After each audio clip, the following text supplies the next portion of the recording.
है कि हम बिना विलंब के शुरू करते हैं, क्योंकि समय कम है और आप दोनों बहुत मूल्यवान हैं। सर, महाभारती के मंच पर एस्ट्रोलॉजी की पाठशाला में एस्ट्रोलॉजी के स्टेप बाय स्टेप ट्यूटोरियल्स में प्रोफेसर जैन साहब और रईस उबराय साहब, आपका बहुत स्वागत है।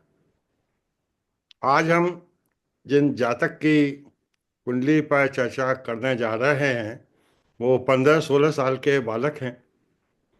वो जानना चाहते हैं कि पढ़ाई किस स्ट्रीम में की जाए और उनकी स्ट्रेंथ एंड वीकनेसेस को देखते हुए कौन सा प्रोफेशन, कौन सी लाइन उनको ज़्यादा सूट करेगी।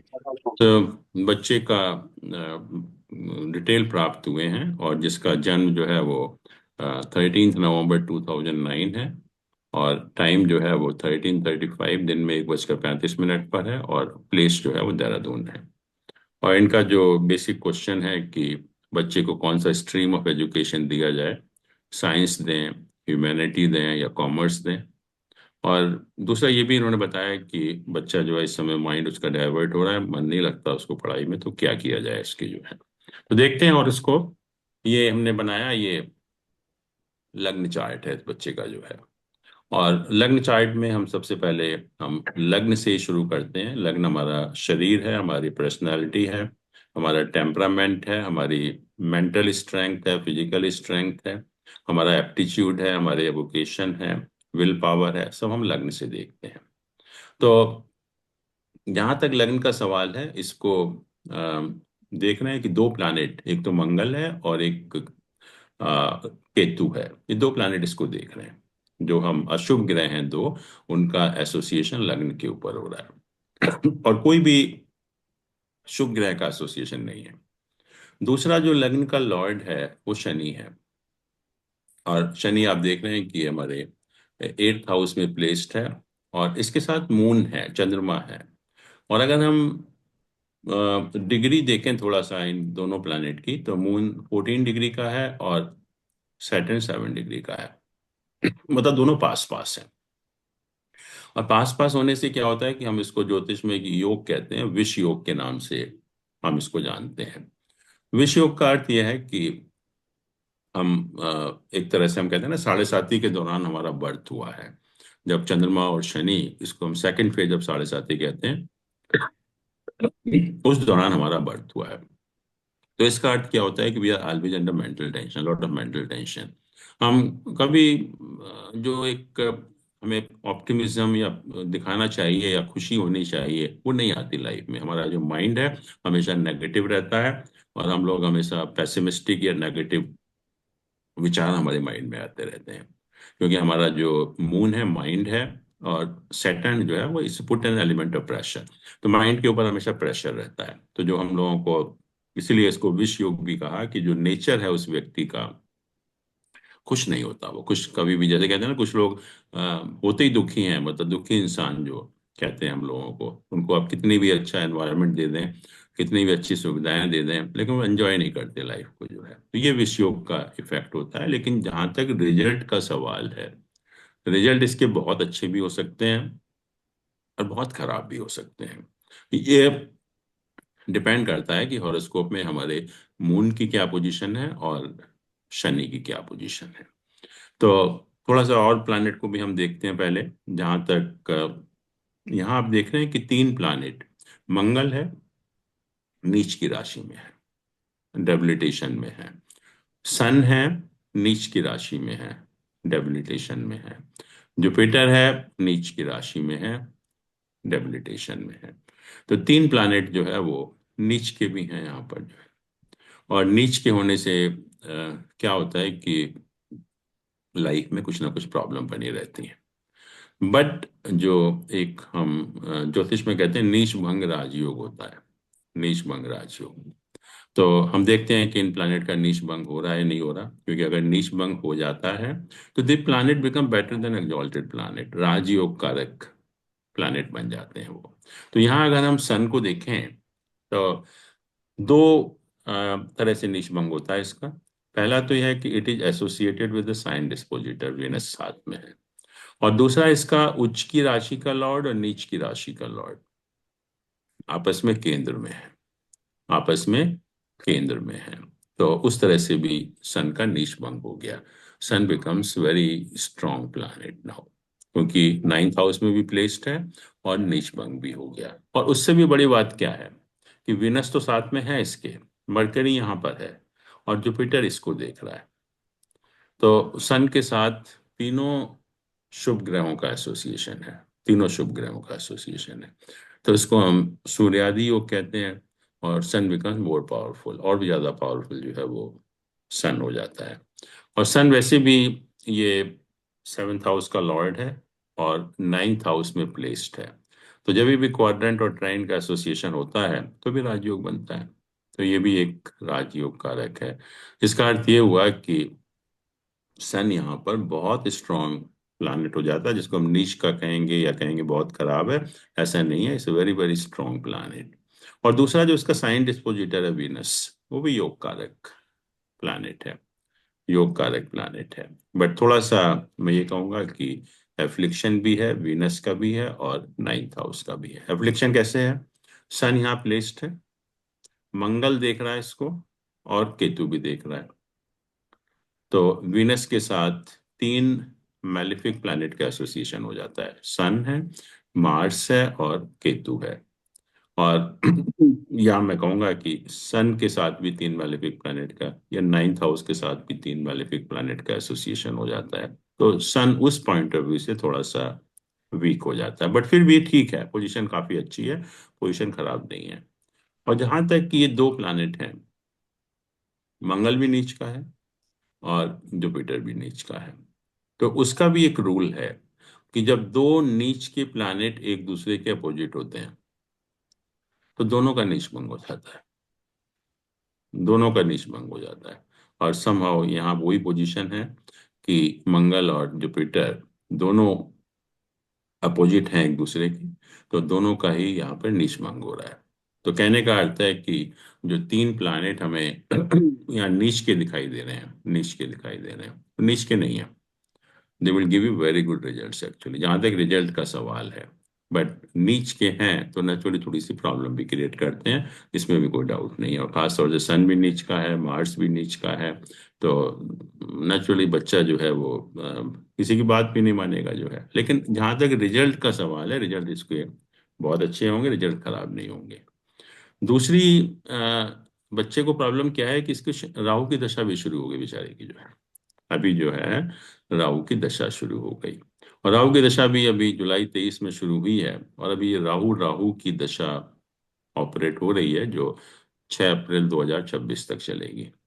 और थोड़ा सा अगर हम ट्रांजिट भी देखें तो राहु केतु का ट्रांजिट अभी यहाँ पर हो रहा है, राहु इस हाउस में है, केतु यहाँ पर मून के ऊपर जो है वो केतु का ट्रांजिट हो रहा है। तो वो भी ट्रांजिट भी बहुत अच्छा नहीं है इस समय जो है।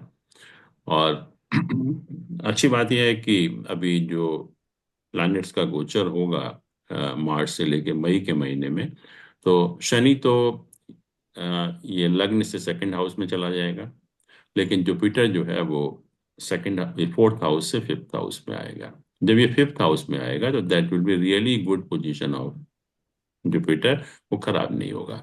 बट समहाउ जो दशा ऑपरेट हो रही है वो राहु राहु की दशा ऑपरेट हो रही है, जो कंफ्यूजन का मेन कारण है, क्योंकि राहु केतु का ट्रांजिट भी उधर मून की तरफ से हो रहा है जो है। तो एक तो जब ये मई के एंड में जुपिटर का ट्रांजिट होगा तो डेफिनेटली कुछ पोजीशन में सुधार होगा जो है।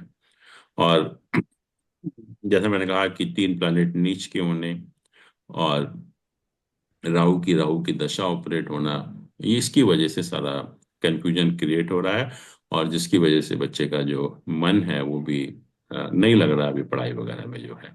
और पढ़ाई के लिए हम लोग ये एक D24 चार्ट होता है, चतुर्विशांश हम लोग उसको बोलते हैं। तो ये वाला चार्ट जो है हम लोग इस्तेमाल करते हैं।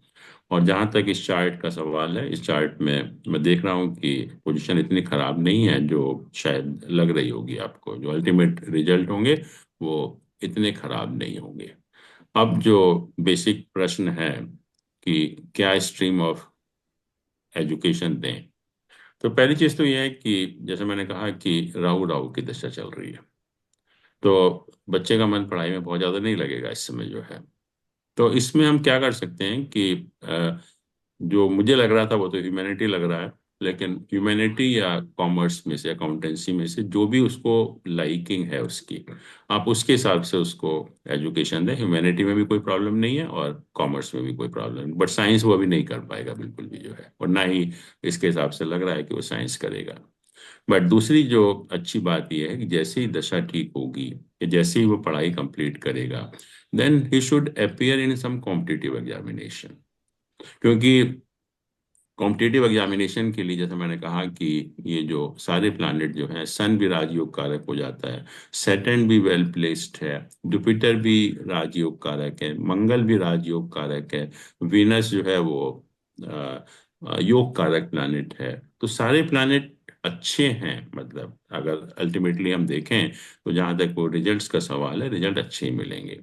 तो मुझे ये लग रहा है कि जैसे मान लीजिए ह्यूमैनिटी भी लिया या कॉमर्स भी लिया, तो ग्रेजुएशन वगैरह करने के बाद ही should appear for a competitive examination, और उसमें इसको डेफिनेटली कुछ ना कुछ सफलता मिलेगी और लाइफ में अच्छा ही करेगा, खराब नहीं करेगा किसी भी तरीके से जो है। और मुझे लग रहा है कि जैसे ग्रेजुएशन वगैरह करने के बाद आपको ताज्जुब होगा कि he may enter into some good competitive examination. और जहाँ तक उपाय का सवाल है, उपाय का जैसे मैंने कहा कि दो चीजें यहाँ पर इम्पॉर्टेंट हैं। एक तो मून और सैटर्न का कंजंक्शन है, विष योग जिसको हम बोलते हैं, और दूसरा राहु की दशा, और खास तौर से राहु राहु का पीरियड इस समय ऑपरेट भी हो रहा है। तो सबसे इम्पोर्टेंट तो राहु का उपाय कुछ ना कुछ करना। और राहु का कई तरह के उपाय हो सकते हैं, जैसे कि भैरव बाबा का की पूजा करना, संडे के दिन जो है, कोई अगर आसपास भैरव बाबा का मंदिर है तो वहां जा सकते हैं। नहीं तो जो भी सफाई कर्मचारी होते हैं उनको हम कॉइन्स दान कर सकते हैं, संडे के दिन जो है कॉइन्स दान कर सकते हैं। और राहु का मंत्र भी होता है, उस मंत्र का जाप भी कर सकते हैं। और नहीं तो और जो अच्छा उपाय है कि अगर हम सूजी का हलवा बनाकर संडे के दिन गरीब लोगों को अगर बांटते हैं, वो और भी अच्छा उपाय हो जाता है। तो इसमें से जो भी कन्वीनियंट उपाय है वो कर सकते हैं बच्चे के लिए। और मुझे लग रहा है कि उसको करने से वो काफी स्टेबलाइज होगा, उसका माइंड भी थोड़ा सा जो डाइवर्ट हो रहा है वो ठीक होगा। और ठीक तो वैसे ही हो जाना चाहिए, क्योंकि जब जुपिटर का ट्रांजिट यहाँ पर होगा मई के एंड में जो है, तो आप देखेंगे उसमें काफी जो है वो चेंज नजर आएगा उसमें जो है।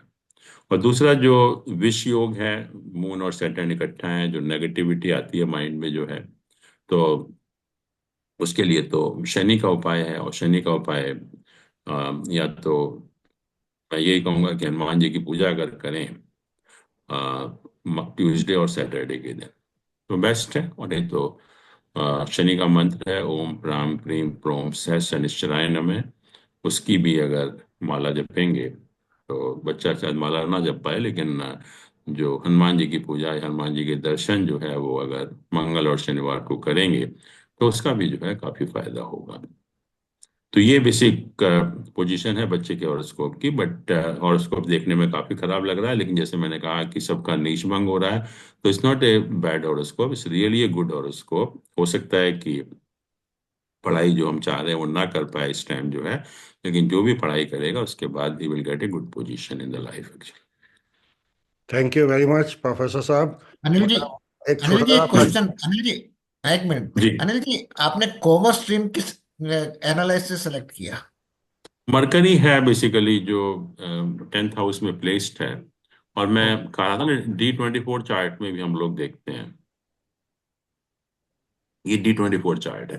हाँ जी। तो D24 चार्ट में जो भी प्लैनेट स्ट्रॉन्गेस्ट होता है, our stream of education should be related to that planet.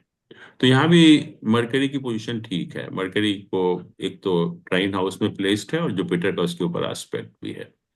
तो मरकरी यहाँ पर स्ट्रॉन्ग प्लैनेट है। तो मरकरी हमारा बेसिकली कॉमर्स है, फाइनेंस है, उस टाइप की एजुकेशन देता है।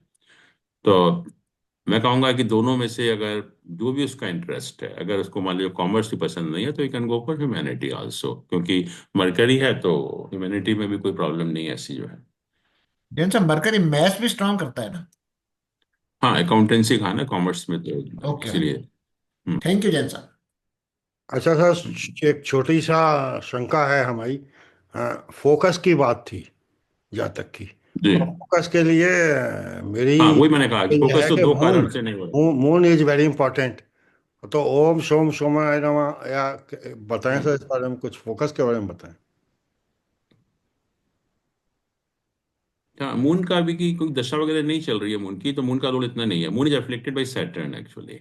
तो सैटर्न का जितनी हम शांति करेंगे तो मून अपने आप ठीक हो जाएगा जो है।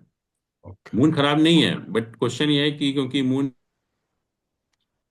के साथ भी देखो तो ये जुपिटर का एस्पेक्ट भी है उसके ऊपर जो है, तो moon is not so bad actually. But ये जो मून सैटर्न का कॉम्बिनेशन है, जो युति है, इसकी वजह से हमारा माइंड हमेशा टेंशन में रहता है। बस ये है, दबाव रहता है माइंड के ऊपर कुछ ना कुछ जो है, तो हम लोग ठीक से नहीं कर पाते उस। Thank you very much professor साहब एंड ईश्वर राय जी।